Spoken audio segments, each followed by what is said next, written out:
Hi hello welcome to post 360. నేను మీ మురళీ రాపల్లి. తిరుమలలో లడ్డూలు తయారు చేసే నెయ్యి కల్తీ, అదంతా మోసం. జగన్మోహన్ రెడ్డి గారు చేసినటువంటి పాపం ఎంత దరిద్రమైన పాపం అంటే అంత దరిద్రమైన పాపం. కల్తీ నెయ్యిని లడ్డూల్లో వాడి మనోభావాలు దెబ్బతీశారంటూ the great CM Chandrababu Naidu గారు, ద విజనరీ, వితౌట్ ప్రూఫ్స్ చెప్పడం జరిగింది. దానిపైన సనాతన ధర్మాన్ని కాపాడేటటువంటి వీరుడు సూర్యుడు పవన్ కళ్యాణ్ గారు వచ్చేసి దీక్ష చేయటం జరిగింది.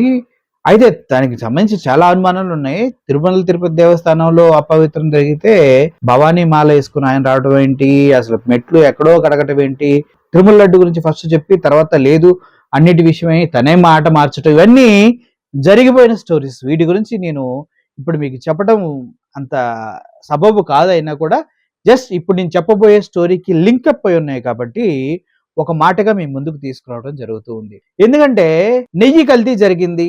ఏఆర్ డైరీస్ ని మూసేయడానికి, దానికి సంబంధించిన లైసెన్స్ క్యాన్సిల్ చేయడానికి సర్వం సిద్ధం చేశారు, మూసేశారు. ఏఆర్ డైరీస్ వాళ్ళు ప్రభుత్వం పైన కేసు వేశారు. ఆ కేసుకి వాళ్ళకి అప్రూవల్ వచ్చేసింది. వాళ్ళు ఎటువంటి కల్తీ జరపలేదనేసి ప్రూఫ్స్ కూడా ఉన్నాయి వాళ్ళ దగ్గర, అవి సబ్మిట్ చేశారు. కోర్టు వాటిని నమ్మటం కూడా జరిగింది.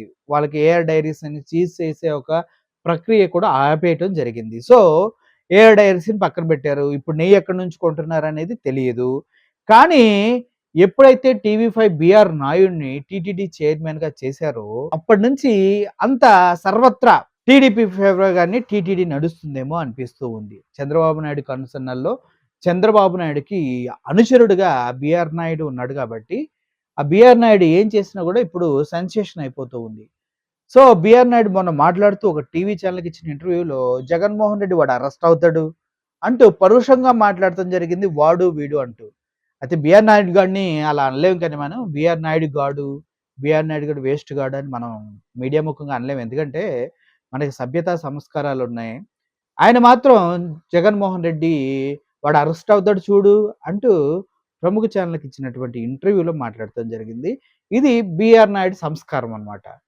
అయితే ఇప్పుడు రీసెంట్గా టీటీడీకి మొత్తానికి హెరిటేజ్ సంబంధించిన నెయ్యిని సప్లై చేస్తున్నారండి. ఇది వార్తలు వస్తూ ఉన్నాయి. గతంలో చెప్పారు చాలా షేర్స్ పెరిగినాయి, టీడీపీ గెలిచిన తర్వాత హెరిటేజ్ షేర్లు 500% పెరిగాయి అనేసి లోకసభ సాక్షిగా మంత్రులు చాలా మంది ప్రశ్నించడం జరిగింది. ఎలా పెరుగుతాయి ఏంటి అనేసి. బట్ ఇప్పుడు ఏదైతే హెరిటేజ్ సంస్థ చంద్రబాబు నాయుడు గారు ఉందో ఆ సంస్థకు సంబంధించినటువంటి నెయ్యి ఇప్పుడు తిరుమల తిరుపతి దేవస్థానం ప్రొక్యూర్ చేస్తుంది. ఎందుకు? లడ్డుల్లో ఉపయోగించడానికి.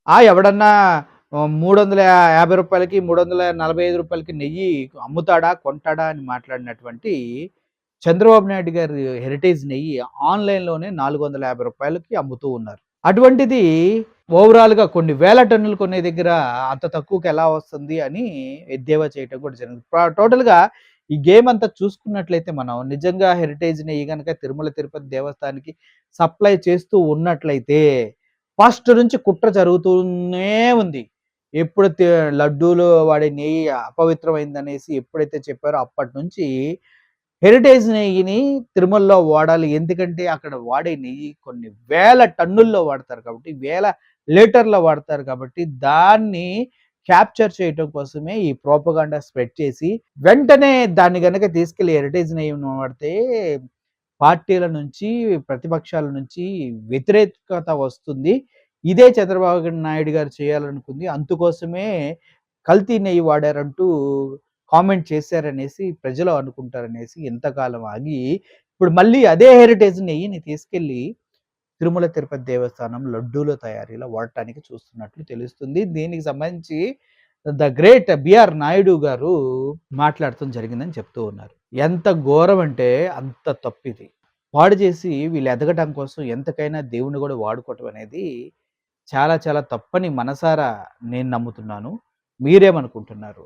హెరిటేజ్ నెయ్యిని తిరుమల తిరుపతి దేవస్థానానికి అమ్మటం కోసమే టెండర్ వాల్యూస్ పెంచి, కాస్ట్ ఆఫ్ ద ఘీ పెంచి, ఇప్పుడు అదే కాస్ట్‌కి హెరిటేజ్ నెయ్యి అమ్మి విపరీతమైన లాభాలు పొందాలనేసి ఇటువంటి స్కెచ్ అంతా వేస్తూ ఉన్నారా? అసలు ఆల్రెడీ నెయ్యి వేరే కంపెనీస్ ఇస్తూ ఉంటే ఎందుకు మళ్ళీ హెరిటేజ్ నెయ్యిని తీసుకెళ్ళి వాడుతూ ఉన్నారు. అది కాకుండా చాలామంది గోశాలల నుంచి తిరుమల తిరుపతి దేవస్థానం వాళ్ళు మేము నెయ్యిని కొంటామంటే స్వచ్ఛమైన నెయ్యిని మేమే ఒక ప్లేస్ మొత్తాన్ని తీసుకొని గోవుల్ని కొని పెంచి నెయ్యిని తిరుమల తిరుపతి దేవస్థానానికి అందిస్తామని చెప్తే దాన్నెందుకు యాక్సెప్ట్ చేయట్లేదు? ఎక్కడ థర్డ్ పార్టీ కంపెనీస్ దగ్గర నుంచి నెయ్యి ఎందుకు కొంటూ ఉన్నారు? అనే విషయాలు చాలా చాలా ఆశ్చర్యాన్ని కలిగిస్తున్నాయి. అదే కాకుండా ఈ బీఆర్ నాయుడు వచ్చేసి చాలా సంస్కరణలు చేస్తున్నాను. శ్రీవారి దర్శన టయాన్ని తగ్గిస్తాను. లైన్‌లో నుంచొని వెళ్ళే టయాన్ని తగ్గిస్తాను. ఎవరైతే తిరుమల తిరుపతి దేవస్థానం పైన అన్య మతస్థులు గానీ, వేరే వేరే జాతుల వారు కానీ, నిమ్న జాతుల వారు ఎవరైతే షాపులు పెట్టుకున్నారో ఆ షాపులన్నిటిని కూడా సీజ్ చేయిస్తాను. గవర్నమెంట్ బ్యాంకుల్లో ఉన్నటువంటి శ్రీవారి ధనాన్నంతా తీసుకొచ్చేసి ప్రైవేట్ బ్యాంకుల్లో ఇన్వెస్ట్ చేస్తాను. దాని ద్వారా ఎక్కువ డబ్బులొస్తాయి నాకు అంటూ చాలా చాలా సంస్కరణలు చేయడానికి ఆయన నడుం బిగించాను. అది ఇది అనేసేసి చెప్తూ ఉన్నారు. బట్ ఇప్పుడు జరుగుతుందేంటి? మోసం కాదా? నీకు సంబంధించిన వ్యక్తి వాళ్ళకి నెయ్యి కాంట్రాక్ట్ ఇవ్వడం, నెయ్యి వాళ్ళది ప్రొక్యూర్ చేయటం అనేది తప్పు కాదా? ఆ ప్రొక్యూర్‌నెస్ అనేది కూడా నెయ్యి ప్రొక్యూర్ చేయటం అది హెరిటేజ్ నుంచి చేయటం తప్పు కాదా? దేవుడిని ఉపయోగించుకొని లడ్డూలు అపవిత్రం అని చెప్పేసి ఇంత స్కెచ్ వేసి అందరిని తీసేసి చివరికి హెరిటేజ్ నెయ్యిని కొనటానికి ఇంతగా దిగజారాలా అంటూ అందరూ ప్రశ్నించే అవకాశం ఎంతైనా ఉంది. ఇది గనక నిజమైతే. ఓవరాల్‌గా తిరుమల తిరుపతి దేవస్థానంలో హెరిటేజ్ నెయ్యి. ఇది ఇప్పుడు మనకి హెడ్‌లైన్. దానికి బీఆర్ నాయుడు సహకరిస్తూ ఉన్నాడు. పతిభక్తి అదే దైవభక్తి. చంద్రబాబు నాయుడు పైన ఆయనకున్నటువంటి భక్తిని, ఆ కృతజ్ఞతను ఈ విధంగా ప్రజల పైన రుద్ది, ప్రజల మనోభావాలు, వాళ్ళ భక్తి భావాల్ని, వాళ్ళకున్నటువంటి నమ్మకాన్ని శ్రీవారి పైన, శ్రీ వెంకటేశ్వర స్వామి పైన వారికున్న నమ్మకాన్ని అనేక విధాలుగా తూట్లు పొడిచి, అపవిత్ర పాలైందని చెప్పి, అభియోగాలు ఏసి, చివరికి ఇలా చేయటం అనేది చాలా చాలా బాధాకరమైన విషయం. దీన్ని ఎలా ఖండిస్తారు? ఎలా దీన్ని ముందుకు తీసుకెళ్తారు? ఈ దారుణాన్ని ఎలా ప్రతిపక్షాలు కానీ, మీడియా పక్షాలు కానీ ఆహ్, ఖండిస్తాయి? నాకు తెలిసి నా ఎవరైతే టీడీపీ అనుకూల మీడియాలున్నాయో అది టీవీ5, ఏబిఎన్, మహా, ఈటీవీ ఇవన్నీ ఇప్పుడేం చెప్తాయంటే నెయ్యెక్కడ నెయ్యే కదా! ఇప్పుడు చంద్రబాబు నాయుడు గారిది నెయ్యి కాదా? అమ్మటం తప్పా? లైసెన్సులు తీసుకోవటం తప్పా? దీన్ని ప్రశ్నించడానికి మీరెవరంటూ మనకు రివర్స్‌లో గోలీమార్ చేస్తారు. ఏది ఏమైనప్పటికీ ప్రజలంతా గమనిస్తూనే ఉన్నారు. తీర్పనేది వెరీ సూన్ మళ్ళీ వెలువడిస్తారు. చూస్తూనే ఉండండి మా న్యూస్. ఎందుకంటే మా దగ్గరున్నది కేవలం నిజమైన న్యూస్. ఇందుట్లో ఎటువంటి కల్తీ ఉండదు. నెయ్యిలో కల్తీ ఉన్నట్టు. Thank you for watching this video. I'm Murali signing off. Thank you so much.